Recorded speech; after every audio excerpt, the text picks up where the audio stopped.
dia eu tava em casa e o telefone tocou, eu atendi, era a Carol no telefone com uma voz trêmula, tava nervosa.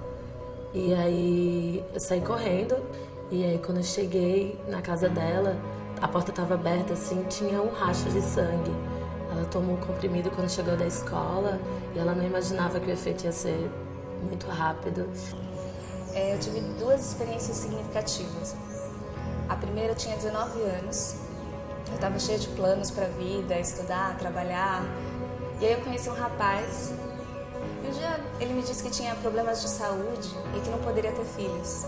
Eu tinha um namorado, com quem eu já tenho uma filha, mas eu engravidei e eu não tinha a menor condição de ser mãe, eu trabalhava e estudava. Tava namorando um cara mais velho. Eu tava tão na contramão de uma gravidez que eu jamais teria pensado nisso. Minha menstruação tava atrasada 2 dias. Eu não ia perceber, sabe?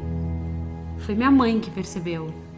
Lembro como se fosse hoje. Quando a gente foi comprar, eu tava me sentindo uma usuária de droga ou uma traficante, porque eu tive que fazer as coisas correndo e se escondendo. A sociedade não quer saber se você pode ou não pode ter filho, se você tem ou não tem condições de ter filho. Eles acham que você tem que evitar, mas pílula erra, né? Eu vivo tomando pílula.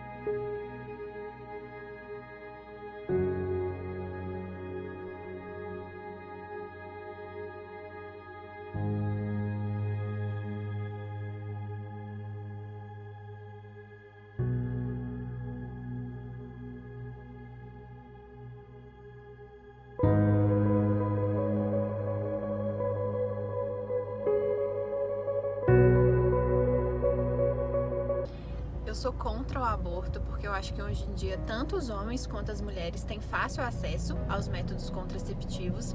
Ao mesmo tempo, eu sou a favor em caso de estupro, porque aí já é uma ação que não engloba a vontade da mulher. Acho que os dois devem ter a mesma responsabilidade na hora de cuidar da criança. A mulher não deve ser mais responsável do que o homem apenas pelo fato de ser mulher. Totalmente a favor eu não sou. Depende muito da situação.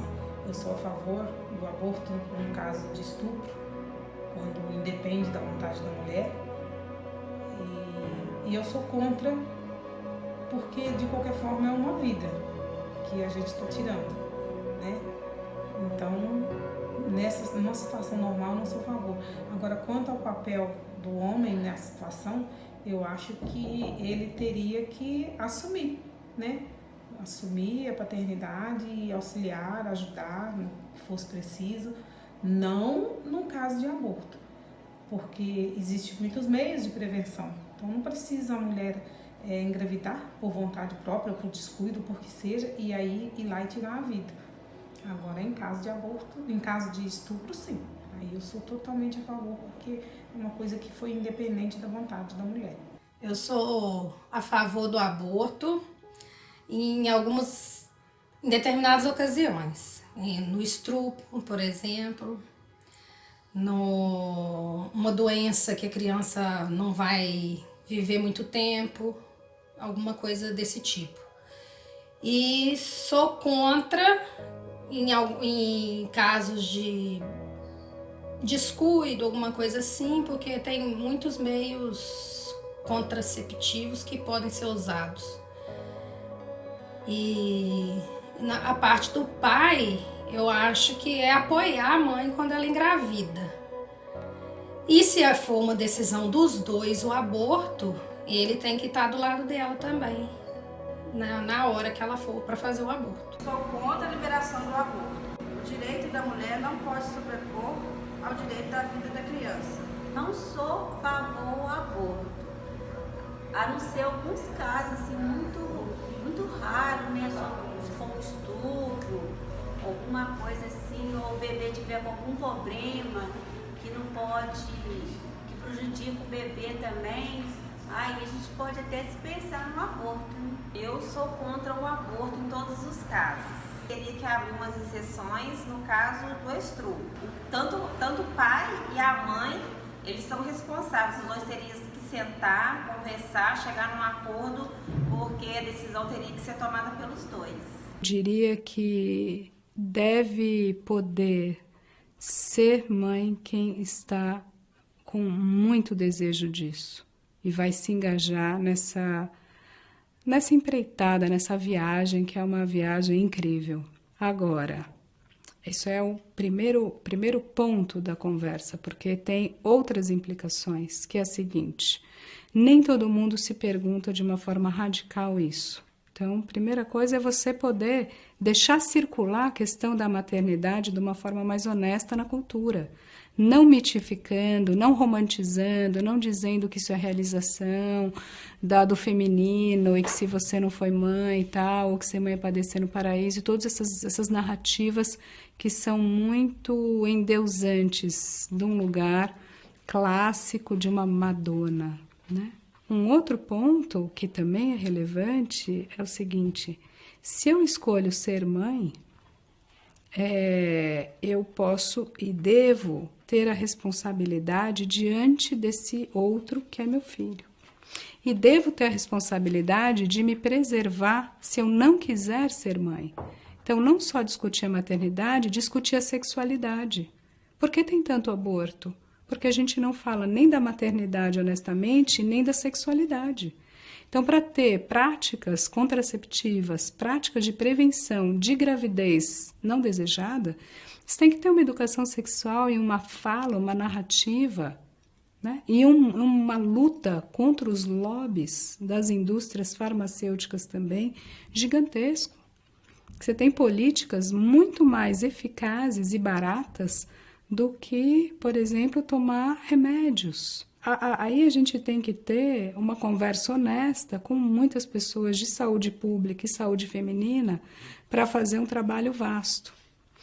Terceiro e último ponto: se você bancou se era seu desejo ser mãe e você se colocou nessa situação de poder vir a ser mãe, poder engravidar e fazer um sexo sem contracepção, se você já fez todo esse primeiro grande percurso e falou de maternidade, falou de sexualidade, se você pôde engravidar e você quis, ótimo, banque e crie condições para a maternidade.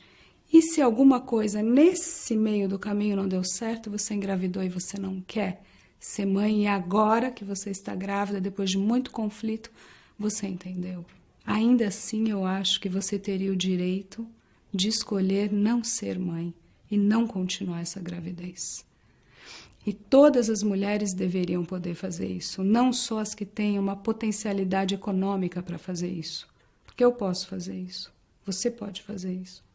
Tem muitas mulheres que morrem sem poder fazer essa escolha, porque não tem condição. Então, isso é um pequeno ponto da conversa, não é o único ponto que mulheres pobres, normalmente mais pobres e mais negras e mais desempregadas, enfim, são aquelas que têm mais filhos indesejados ou morrem mais. Filhos esses que estão por aí no mundo sem uma mãe ou sem uma função de maternagem que as acolha e as tire do mesmo lugar que essa mesma mãe que não pôde fazer escolha. Então a gente está num círculo vicioso, altamente hipócrita, que a gente não consegue pensar. Mas endeusar um embrião e dizer que é o sopro divino, eu não diria. Mas nulificar o embrião e dizer que é meu corpo, meu como mulher, eu também não diria, simplesmente porque não é. O que não significa que você não tenha que saber o que você quer e bancar. Para o mercado clandestino, à procura do medicamento, ela tem muito receio de buscar o serviço de saúde, porque como o aborto é um crime, ela tem receio de dizer o que está acontecendo com ela. A mulher se automedica, ela não tem esse acompanhamento médico. E muitas das vezes ela nem sabe que naquela situação que ela está levando a gravidez foi resultado de um estupro.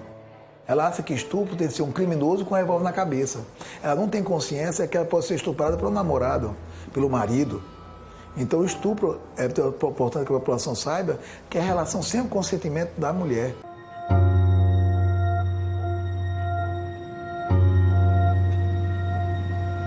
Me casei com 18 anos. Fiquei casada durante 7 anos, tive um filho.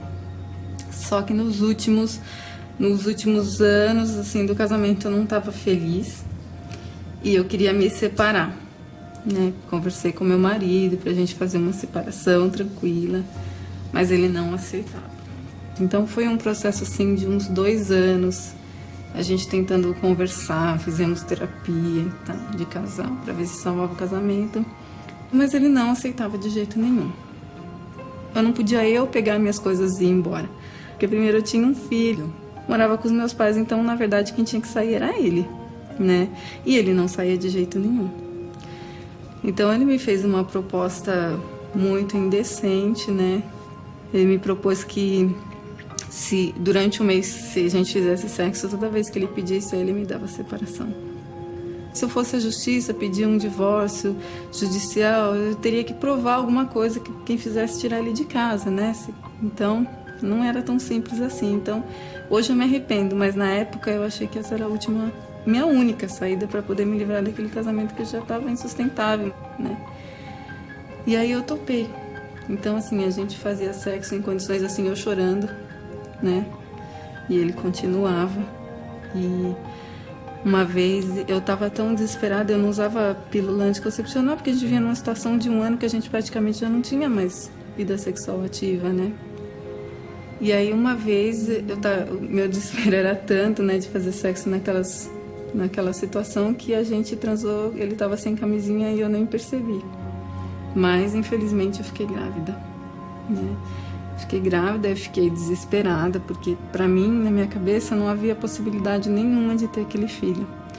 É diferente do primeiro, que quando eu engravidei a gente estava namorando, eu era super jovem, mas eu gostava dele, então a gente quis casar, quis ter esse filho junto, quis cuidar e tudo. Né? Nessa situação eu não queria, porque eu estava assim, meu marido para mim na época era um monstro, imagina ele fazer sexo comigo e eu chorando. Então eu sofri muito, porque eu não tive o apoio dele, fui falar para ele cair na bobagem de falar para ele que eu estava grávida, para ver se ele conseguia me ajudar de alguma forma, mas não deu, porque o que ele queria ter o filho, né, para poder segurar mais ainda o casamento. Então foi mais inferno. Só que para mim nada disso adiantava. O que eu queria mesmo era fazer um aborto. Então eu parti para o que era mais barato, que era o Citotec na época. Então foi uma situação muito desesperadora para mim, porque eu dormia e acordava com aquilo na cabeça o tempo todo, né? E a minha sorte é que minha mãe ficou do meu lado, ela morava com a gente, aí eu fiz, né? Usei o Citotec. Assim, deu certo porque abortou, né? Mas eu fiquei com medo, eu não procurei médico. Eu não pensei que eu ia ser presa, coisa do tipo, porque eu não tinha nem tanta noção disso, mas pensei que o médico ia me recriminar, né? Eu ia levar no mínimo uma bronca, ou seja, eu fiquei com vergonha, né? E fiquei com aquele sangramento, então fiquei assim durante 40 dias ainda com algum tipo de secreção que saía, né? E assumi todos os riscos, né? De o que estava acontecendo dentro de mim. Ainda sofri pressões do meu ex-marido, que depois ele descobriu que eu tinha feito aborto, que eu falei pra ele. E ele ainda me ameaçou que ia me denunciar, porque aborto era crime, que ele ia na polícia, que ele ia me denunciar. Culpa de ter feito aborto eu nunca tive. Porque eu penso assim comigo que se for pecado, né, Deus há de me perdoar. Porque a situação que eu me encontrava naquele momento não era para ter um filho. Um filho que ia ser de uma relação, não de amor, praticamente de uma violência, né?